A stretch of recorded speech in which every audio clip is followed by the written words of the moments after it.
किसी भी पॉइंट की इमेज निकालना, किसी भी पॉइंट की इमेज निकालना या इमेज गिवन हो पॉइंट निकालना, एक ही बात है। आपको एक लाइन गिवन है, ये लाइन काम कर रही है एक मिरर की तरह, और इस लाइन की आपको जनरल इक्वेशन गिवन है। इस लाइन की जनरल इक्वेशन है x/1 is equal to y-1/2, y-1/2 is equal to z-2/3। ये आपको दे रखा है, ठीक है ना। आपको एक पॉइंट गिवन है और उस पॉइंट की आपको इमेज निकालनी है। ये हमारे पास मान लो पॉइंट P हो गया, और इस पॉइंट के कोऑर्डिनेट्स हैं आपके पास 7, 4, -3। क्या कोऑर्डिनेट है? 7, 4 और -3। क्वेश्चन ये कहता है कि बताओ इसकी इमेज क्या होगी। क्या निकालनी है हमें? इसकी इमेज। इमेज का मतलब ये है कि ये लाइन क्या आएगी, इमेज वाली लाइन क्या होगी? परपेंडिकुलर होगी इस पे और आगे रिफ्लेक्ट करके इमेज बनाएगी, ठीक है ना। हाँ, ये पॉइंट क्या हो गया हमारा? Q हो गया, और इस पॉइंट को मैं R मान रहा हूं। हमें कोऑर्डिनेट किसके फाइंड आउट करने? हमें R के कोऑर्डिनेट फाइंड आउट करने। समझ में आ रहा है? ठीक है ना। और ये सबसे इंपॉर्टेंट क्वेश्चन है, पेपर में हर साल ऐसा ही क्वेश्चन आता है लगभग, ठीक है ना। और कोई थोड़ा बड़ा चेंज होगा तो वो भी इसी से रिलेट ही करेगा, ठीक है ना। अब देखो क्वेश्चन क्या कह रहा है कि भाई पॉइंट P और ये लाइन एज अ मिरर है। क्या करता है कि कई बार ये जो लाइन है इसको वेक्टर इक्वेशन में दे देगा, तब भी आपको इसे पहले कार्टीजियन में चेंज करना है। किस में चेंज करना है? कार्टीजियन में चेंज करना है, ठीक है ना। अच्छा, इस लाइन पर इनफाइनाइट पॉइंट आ सकते हैं जो इस इक्वेशन को सेटिस्फाई करेंगे। उसमें से एक पॉइंट ये Q भी है जो इस इक्वेशन को सेटिस्फाई करेगा, सही है ना। अब वर्किंग रूल क्या होगा? सबसे पहले आपको जो ये Q पॉइंट है इसको एक जनरल कोऑर्डिनेट सिस्टम में लाना है इसकी हेल्प से, कि Q का पॉइंट क्या बन सकता है। तो हम क्या करेंगे? Let x/1 y-1/2 z-2/3 is equal to K consider कर लेंगे। कर लिया। दिस इंप्लाइज, अब x की वैल्यू हमारे पास K आ गई, y की वैल्यू हमारे पास आ गई 2K+1। ये पता चल रहा है y-1/2 is equal to K। 2 cross multiply किया, 1 उधर जाके ऐड हो गया। तीसरा z is equal to 3K+2, x y z आ गए। अब ये कोई K की वैल्यू पे डिपेंड करेगा कि ये कौन सा पॉइंट है। अगर आप इस पॉइंट को Q कंसीडर करोगे तो K की वैल्यू Q के अकॉर्डिंग निकलेगी, ठीक है ना। तो हमने ये माना कि ये कोऑर्डिनेट किसके हैं? ये कोऑर्डिनेट हमारे Q के हैं। K 2K+1 and 3K+2। यहां तक समझ में आया बेटा? ठीक है। इसमें क्या क्या बातें बोल सकता है इस क्वेश्चन में? इसमें बोल सकता है इमेज ऑफ द पॉइंट निकाल दो, पहला। Foot of perpendicular of P on the line बता दो। फुट ऑफ परपेंडिकुलर ये Q ही है, ठीक है। Distance of point P from the line बता दो, उसके लिए भी इस Q की जरूरत पड़ेगी। अगर डिस्टेंस पूछ ले तो Q निकल गया, PQ का डिस्टेंस निकाल लो, सही है। और क्या पूछ सकता है? डिस्टेंस ऑफ PR लाइन बता दो, ये भी पूछ सकता है। इक्वेशन ऑफ PR बता दो, ये भी पूछ सकता है। इक्वेशन ऑफ PQ बता दो, ये भी पूछ सकता है। अगर आपके पास Q पॉइंट आ जाए तो जो मर्जी क्वेश्चन पूछे आप कह सकते हो, कर सकते हो। फुट ऑफ परपेंडिकुलर Q है।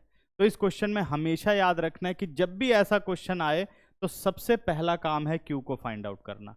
और Q को फाइंड आउट करने का पहला स्टेप है कि जो भी लाइन है, कार्टीजियन है तो कोई प्रॉब्लम ही नहीं है, वेक्टर है तो पहले कार्टीजियन में चेंज करो और उसे K के इक्वल लेट करो, और फिर उस पॉइंट को K की फॉर्म में निकाल लो, या कोई भी कांस्टेंट जो भी आपको ठीक लगता हो, लैम्डा म्यू जो भी लेना चाहो। ले लिया हमने, Q आ गया हमारे पास। अब अगला काम क्या करना है बेटा? DRs ऑफ PQ निकालना है, क्योंकि PQ perpendicular to this line है। अगर दो लाइनें परपेंडिकुलर होते हैं तो उनके डायरेक्शन रेशियो में रिलेशनशिप होता है ना। अब लाइन L का डायरेक्शन रेशियो तो है मेरे पास, क्या है? 1 2 3। लेकिन मेरे पास पी क्यू का डायरेक्शन रेशियो नहीं है। अब पी क्यू का डायरेक्शन रेशियो कैसे निकलेगा? 2 पासिंग पॉइंट होने चाहिए, एक तो मेरे पास है, दूसरा मैंने कंसीडर किया है, तो निकालो D hours of P Q. समझ में आ रहा क्यों निकाल रहे हैं? D hours of P Q, तो D hours of P Q अगर निकालूं तो x2 माइनस x1 कितना आ गया? k minus 7, y2 minus y1 2k plus 1 minus 4 कितना हो गया? 2k माइनस 3, और 3k प्लस 2 प्लस 3 कितना हो गया? 3k plus 5। ध्यान से देखो, सबको समझ में आ रहा है? कोई कंफ्यूजन तो नहीं? D hours of P Q क्या मिलेगा? q minus P, direction ratio of a line में पढ़ा था ना पहली एक्सरसाइज में। अब देखो, because P Q perpendicular to line L, therefore अगर दो लाइनें परपेंडिकुलर होती तो उनके डी आर्स में क्या रिलेशनशिप होता है? डी आर्स के प्रोडक्ट का सम 0। और ध्यान रखना है कि ये स्टैंडर्ड में ही होना चाहिए, कहीं गलती से स्टैंडर्ड ना करो और वैसे कर दो, ठीक है ना? परेशान करते हैं, स्टैंडर्ड नहीं देते, तो ये तो निकालना आसान हो जाता है, लेकिन फिर हम उधर भूल जाते हैं कि डी आर्स उसको रखना है, दूसरे को रखना है, ठीक है ना? तो पहले स्टैंडर्ड में कन्वर्ट कर लो, उसके बाद ये सारे काम करो। तो इसका मतलब a1 इंटू a2 यानी 1 into k minus 7, b1 into b2 2 into 2k minus 3, plus c1 into c2 3 into 3k plus 5 is equal to क्या हो गया बेटा? 0। अब सॉल्व कर लेते हैं। k minus 7, 4k minus 6, 9k plus 15 is equal to 0। अब कितना आ गया? 9 4 13 और 1 14k, 15 माइनस 6 कितना हो गया? 9, और 9 में से 7 चले गए, plus 2 is equal to 0। This implies k is minus 2 by 14, this implies k is equal to minus 1 by 7। k अगर माइनस 1 बाई 7 आ गया तो this implies q is equal to k यानी माइनस 1 बाई 7। अगला फिर माइनस 2 बाई 7 प्लस 1, पहले यहां देखो, माइनस 2 बाई 7 प्लस 1, तो 7 ऊपर गया, 5 बाई 7। अगला चेक करो, नेक्स्ट आ गया आपका माइनस 3 बाई 7, उधर पहुंचा तो कितना बन गया? 14, 14 में से 3 चला गया, 11, 11 बाई 7। ये हमारे आ गए फुट ऑफ द परपेंडिकुलर। अगर क्वेश्चन कहता है find the foot of perpendicular of P on this line, आ गया। अब अगला काम है R को निकालना। इसके कोऑर्डिनेट कंसीडर कर लेते हैं, x1, y1 और z1। देखो, because PQ is equal to QR, ऐसा होगा कि ऑब्जेक्ट जितनी दूर मिरर से होता है उसकी इमेज भी उतनी दूर बनती है, तो PQ is equal to QR। Therefore अब Q के कोऑर्डिनेट क्या बनेंगे बेटा? इसके अकॉर्डिंग बस निकालो, अभी ये पॉइंट का यूज मत करो। x1 plus x2 mid point हो गया ना, x1 plus 7 upon 2, y1 plus 4 upon 2, z1 minus 3 upon 2। ये कौन सा फॉर्मूला लग रहा है? सबको क्लियर हो रहा है? ठीक है, मिड पॉइंट फॉर्मूला। अंश समझ में आ रहा है? कोई डाउट तो नहीं? ये हो गया बच्चे। अब बढ़ते हैं आगे। बट Q क्या है बेटा? Q के कोऑर्डिनेट है माइनस 1 बाई 7, 5 बाई 7, 11 बाई 7। तो एक ही पॉइंट के दो अलग अलग कोऑर्डिनेट नहीं हो सकते, इसका मतलब अब इन्हें बराबर किया जा सकता है। This implies x1 plus 7 upon 2 is equal to minus 1 by 7, cross multiply करो, x1 is equal to minus 2 by 7 minus 7, 7 7 जा 49 माइनस 2 51 बाई 7।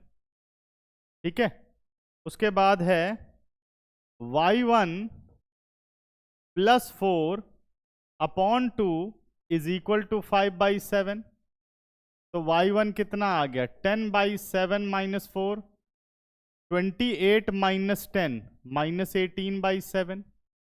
और नेक्स्ट है आपका Z1 minus 3/2 is equal to 11/7। तो Z1 हो गया आपका 22/7 प्लस 3, 7 3 ज़ा 21, 21 में ऐड कर दो 22, कितना आ गया 43, 21 में 22 तो 43 हुआ ना, 43/7। अब जरा r के कोऑर्डिनेट देखो क्या बने। This implies r is equal to -51/7, 11/7 और 43/7। ये इमेज के कोऑर्डिनेट निकल गए। ठीक है, देखिए जरा आंसर कौन सा बेटे।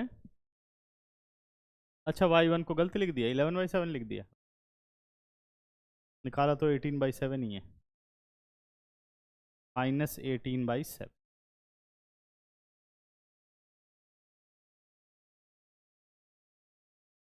बता दो